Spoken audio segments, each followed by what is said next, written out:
Hello. Welcome back once again, everyone. We are journeying deep into the catacombs of Dark Souls 1 to take on the one and only Gravelord Nito. And engage in jolly cooperation. Well, here they are. The Tomb of Giants. The entire selection of them. All the skeleton boys, characters, and the necromancers, and the Black Knight and Gravelord Nito himself. I normally do prime everything black and then Zenithal highlight on top to make some highlights, but I did just run out of black literally before doing this, guys, and I'm yet to get any more. So I primed them all with some Grey Seer, and as I was priming them with Grey Seer, I ran out of that as well. So I then primed them with some white. So these models are kind of primed with a bit of Grey Seer and a bit of white, and that's okay because they are skeletons. I mean, apart from, the little character guys, but they are predominantly skeletons, so things like Skeleton Horde contrast paint and things like that should react quite well to lighter undertone primers. So I'm going to take that as a creative artistic choice rather than a choice due to limited supplies, because that's me. I'm a limited supply kind of guy. Anywho, what I'm going to do is I'm going to start off by painting Gravelord Nito. So let's do just that then, shall we? Alrighty, so I'm going to start off by doing all the sort of bony boy bits of Gravelord Nito with a base of Skeleton Horde contrast paint. Okay, so I'm just going to pop some Skeleton Horde contrast onto the wet palette. So I'm just going to see how it kind of reacts to the lighter primer underneath, as opposed to just having it on, a sort of dark black primer.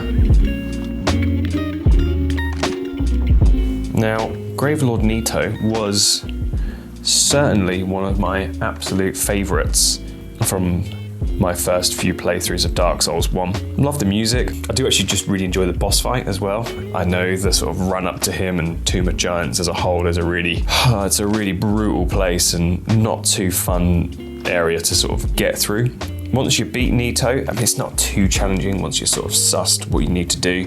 But once you beat him and you get the Gravelord sword, holy hell, that sword makes New Game Plus an absolute breeze. That sword is a little bit too OP, in my opinion. It is very powerful. Really do enjoy Gravelord Nito as a boss, just as a whole. Love that he just kamikazes his own skelly boys as and when he wants. He's so intimidating and looming, and the way he kind of it almost looks like he's gliding across the area that you fight him because of his big long flowing cape.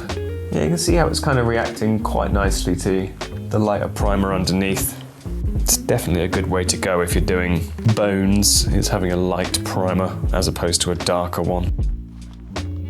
But there is a very handy app that Games Workshop have, and they also have actual examples in store as well, where they have different contrast paints and they actually showcase how they react to different undercoats. If you were using Chaos Black or Wraithbone or Grey Seer or Corax White, you can actually see before you buy it how it will affect your contrast, which is really handy.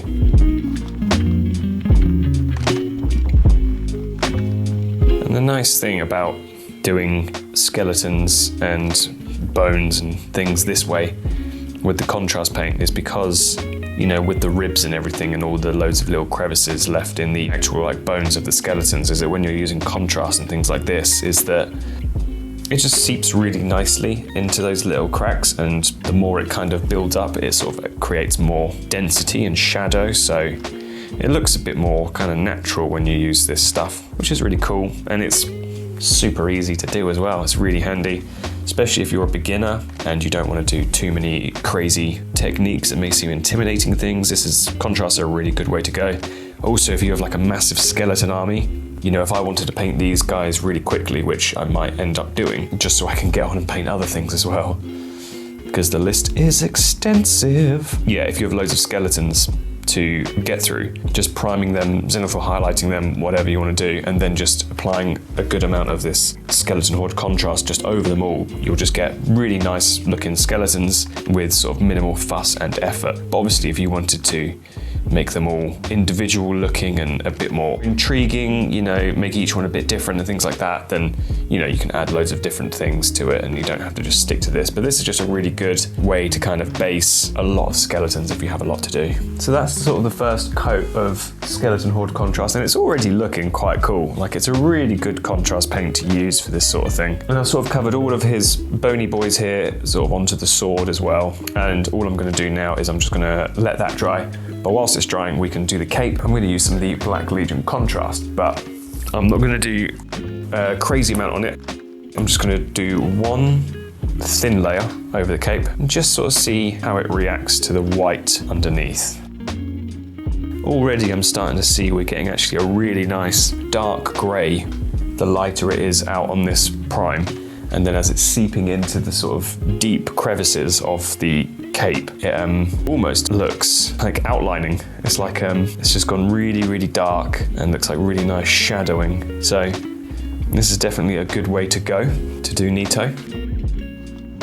I've had to put my hoodie on because it's pretty cold here in the UK, you know, getting to that winter time, and I don't know about where you are, but pretty expensive to put our heating on, so instead I had to get my thick hoodie. What I've done so far is I've done 2 coats of the Black Legion contrast paint, 2 coats of that, so we've got a nice dark cape, and I did a second coating of the Skeleton Horde contrast paint on the bones as well. I think it's probably worth doing the cape before doing the bones, so I'm going to go with some sort of dark greys to highlight with because it's black. So I'm going to go with some Skaven Blight Dinge. So get that on my wet palette. Just take a smallish brush. And I think I'm just going to go over these raised edges, just start detailing in some shades of grey, just to start building out from the dark contrast. And we can start moving up through some lighter tones of dark greys up into maybe even some like mid greys, just to give it a bit of depth and texture and layering. Nothing insane. He is a very dark, dingy boss after all.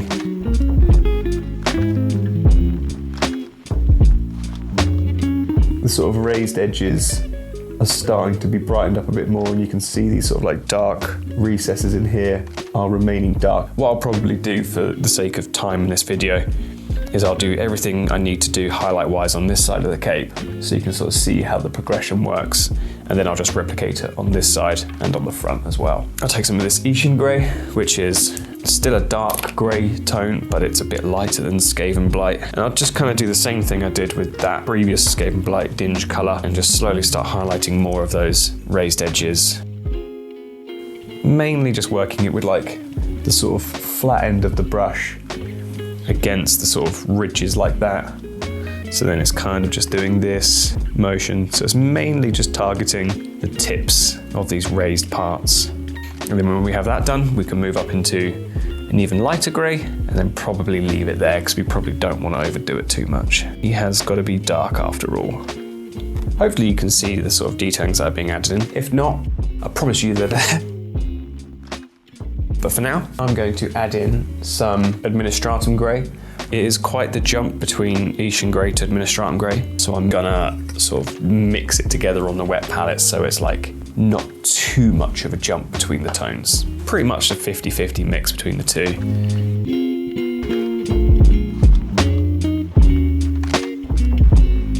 Sort of slowly building up these bright tones on the edges. That's the idea. So I'm going to do that all over the cape, and then we shall check back with how it looks once I have done that. So I have now replicated that sort of style from this side of the cape. So you can see we have all the highlights ranging from the dark Black Legion contrast through to the Skaven Blight Dinge up into the Ishin Grey, and then to the Administratum Grey, all sort of bringing out those highlights and then going back into the dips with a glaze of Abaddon Black. And I've repeated it to this side of the cape, and to the front side of the cape as well. So there's a bit of interest and a bit of depth to this cape rather than just having it solely black as well. So what we've got left to do is do the same sort of thing for the skeletons, and then we've got to finish off the sword. So first things first, I think what an easy next step would be to start adding some highlights to this sort of cluster of bones is probably dry brush. And we can dry brush on a layer of Ushbati bone, which is one of the lighter bone colours available at Citadel.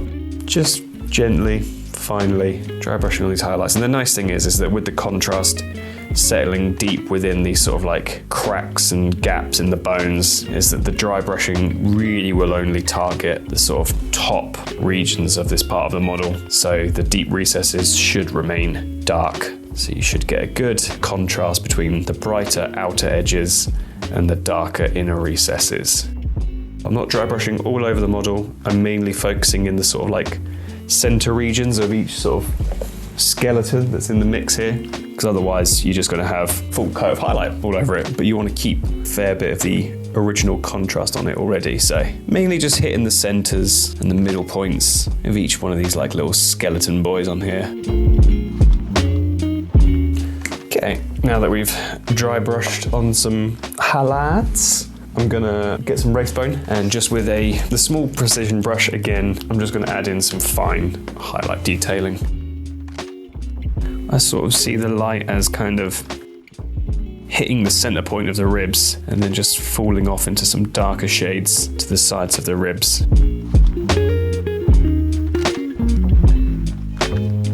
Yeah, there you go. That's some sort of bright highlights to the skeleton. I think I will get a little bit saucy and put some Korax white in there. Not a lot at all, but just enough. It's like this tiny little bit here.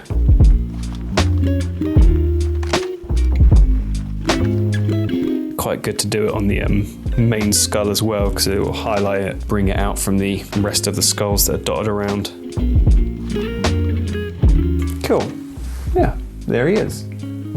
Nicely highlighted. So the last thing to do is the actual sword. So it seems to me that we just need to mix in some dark colours really to it. So I'm going to start off with some Rhinox hide, or a bit of dark brown, and some Wordbearer's red, because there is a little bit of red splashed in around. So yeah, I think it's only those two colours I really need to add in that are extra. Taking some sort of Skaven Blight Dinge back as well, that colour that we used on the first mid-tones of the cape. And I'm going to just kind of dot in around these sort of like little pockets that are sort of sitting around the bone. And I think I'll just sort of like mix between these colours, keep it relatively thin, so it doesn't matter too much if it's sort of going over the bone parts, because if it's thin, it'll kind of blend to the bone color, which is kind of fine because it's kind of made out of bodies and corpses and things like that. So you kind of have sort of free license with the sword to sort of experiment and do what you want that kind of looks good really. But to me, I think basing it with this Skaven Blight Dinge is a good first port of call. Something like that to sort of kickstart it. So I'm just going to take some Rhinox hide, just kind of mix it in and around the parts of the Skaven Blight Dinge that I've already done. What I probably will do once I have these colours added in, I'll probably add some like oil washes into it so it can just like blend these dark, harsh tones together a bit. So something like that. You sort of got a bit of mix between the sort of brown and grey into the bone, which is kind of cool. Cool. I'm going to use some Agrax Earthshade to do some blending together on that sword. Should just darken it all down a bit, make it a bit grimier, like the actual sword is.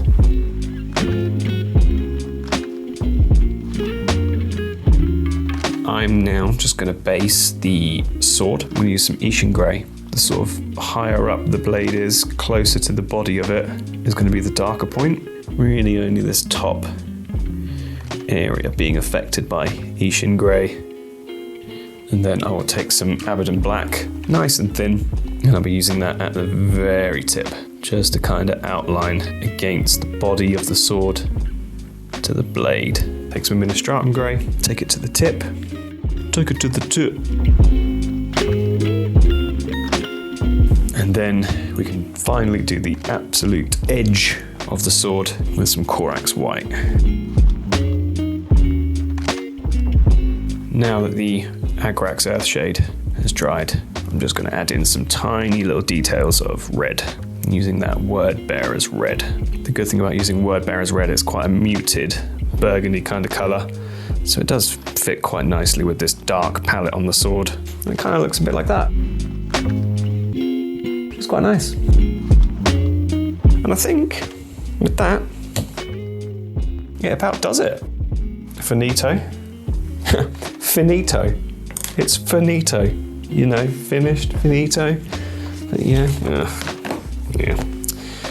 Anyway, I thought it was pretty good. But hey, finito is finito. And we'll have a little look at him. Zoom that out a bit. There he is.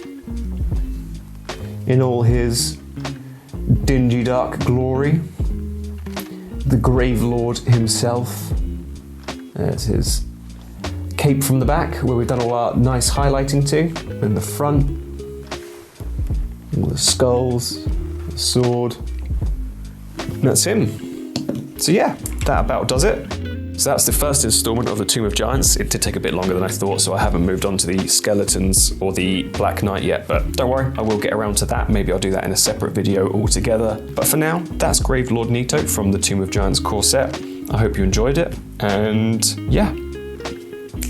Thanks very much. I'll see you next time. Bye-bye. Well, thank you very much for joining me, everyone. I hope you enjoyed today's episode. If you did, please drop the video a like, leave a comment, and if you're new here, why not hit that subscribe button? Let me know below if you're enjoying the format of me talking into my lapel mic whilst painting, so it feels like a bit more of a natural conversation. Let me know your thoughts, and I will see you all in the next one. Peace out, gang, and don't you dare go hollow.